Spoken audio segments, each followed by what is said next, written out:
Okay, so picture this. In the middle of a brutal, high stakes military campaign, the entire nation of Israel just stops. Everything grinds to a halt. Not for a strategy session, not to rest the troops, but for worship. We're about to dive into one of the most puzzling and, honestly, one of the most profound moments in the entire Old Testament. It's found in the book of Joshua, chapter 8. And that's the central mystery here, isn't it? Why would you pause a war for worship? Imagine a general halting his army mid-invasion to hold a religious ceremony. I mean, from a tactical standpoint, it sounds completely insane. But this pause, this seeming interruption, is exactly where the true meaning of their whole mission gets revealed.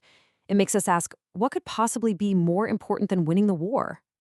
To really get this moment, you have to understand where it lands in the story. Because Israel is on a roller coaster, just total spiritual and military whiplash. The walls of Jericho have just miraculously collapsed, a huge, stunning victory. But right after that high, they're hit with a humiliating defeat at a tiny town called Ai. So why the defeat? Well, it was because of sin in the camp.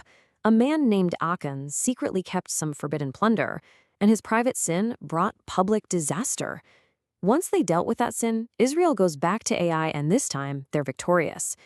So you see the rhythm: victory, then failure because of sin, then repentance and restoration, which leads to a new victory. And it's right here, with all their momentum back, that God commands a full stop for worship. He's teaching them something so crucial. Being faithful to the covenant is infinitely more important than military momentum. And this is where our whole perspective has to flip. See, the storyteller isn't interrupting the war story with a worship service. He's showing us what the war is for. The battles are just the means to an end. This moment of renewing the covenant, of worship, of recentering their entire lives on God's word, this is the whole point. This isn't the interruption, this is the main event.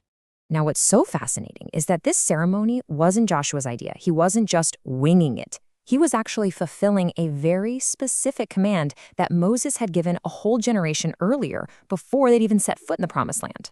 The text really hammers this point home. Joshua is acting in direct, faithful obedience to the written word of God. This shows us this seamless continuity, from the law given in the desert to their new life in the land. See, leadership under God isn't about coming up with brilliant new strategies. It's about faithfully doing what God has already said. And the location God chose for this whole thing? Oh man, it is absolutely packed with meaning. They travel 20 miles north, deep into the heart of the land, to a valley that's right between two mountains near a place called Shechem. This isn't just any old valley. This is sacred ground. This is the very spot where God first appeared to Abraham when he entered Canaan and promised him this land. It's where Abraham built his first altar. It's where his grandson Jacob came back and built an altar. It's where Joseph's bones would eventually be buried. Shechem is like the spiritual center of the Promised Land, the place where God's story of promise began. And the two mountains that frame this valley, they create a perfect natural amphitheater.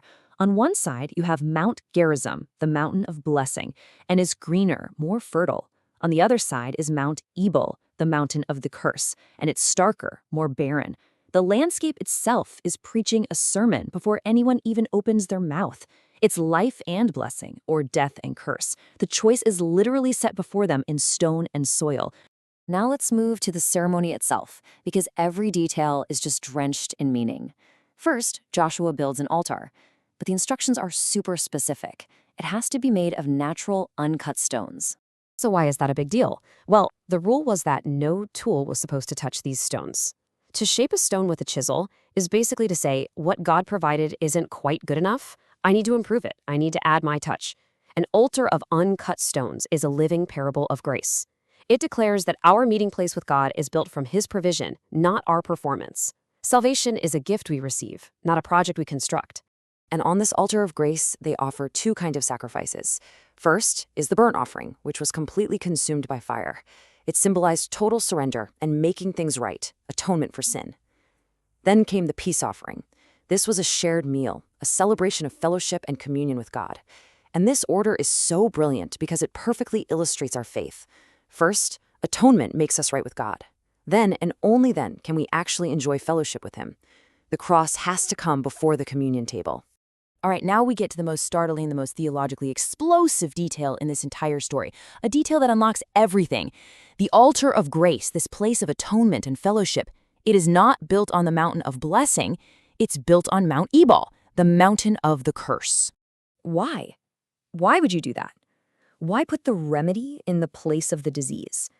Why plant the symbol of hope on the landscape of judgment? This question gets right to the very heart of who God is. And the answer is just breathtaking. The altar is on Mount Ebal because atonement is needed precisely where the curse is deserved. It's God planting a flag of mercy right in the heart of judgment, declaring, yes, the consequences of sin are real, they are severe, but I have provided a way back. And this isn't a one-off thing. This is God's character. This is who he is. Think of the bronze serpent lifted up in the wilderness to heal the very people being judged for their rebellion. Think of the rainbow, a promise of mercy, placed in the sky right after the judgment of the flood. Throughout the entire Bible, this is his pattern. He places mercy right at the site of what we deserve, showing that his grace isn't a denial of justice, it's the very answer to it. And this, of course, is the very logic of Golgotha. The cross was put on a hill of execution, a place of shame, judgment, and curse. Jesus, the perfect sacrifice, became a curse for us. He took the full weight of Mount Ebal upon himself, so that the full blessing of Mount Gerizim could flow to us. That altar on the cursed mountain points straight to the cross. But who was this all for? Who was actually standing there in that valley hearing all of this? The text is really careful to tell us, and it reveals something stunning and radically inclusive. The assembly included everyone, men, women, little ones, and, get this, even the sojourners, the resident aliens, the foreigners, the outsiders who had attached themselves to Israel. In a world that so often excluded these groups from religious life, God explicitly says, bring them in. The covenant is for the whole community. No one is left out. And this is just a beautiful preview of what's to come, right? The inclusion of these non-Israelites is like a little seed of the gospel's global mission. The sojourners hearing God's law at Mount Ebal are like the first draft from which the Great Commission would be printed, when Jesus would later command, go and make disciples of all nations. God's family has always had room for outsiders to come in by faith. And finally, the text emphasizes that Joshua read every single word, the blessings and the curses. God is honest. He doesn't sugarcoat the truth. And it's this complete law that Jesus came not to abolish, but to fulfill. Every demand, every promise, every curse, and every blessing finds its ultimate yes in him. So this ancient ceremony leaves us with a question for today. Those uncut stones on that altar on Mount Ebal are such a powerful symbol. They ask us, what is the foundation of our relationship with God? Is it built on the uncut stones of his pure provision in Jesus Christ? Or are we still trying to pick up our own tools, trying to shape and improve our own performance, hoping we can make ourselves acceptable? The altar between the mountains reminds us that grace can only be received, never achieved.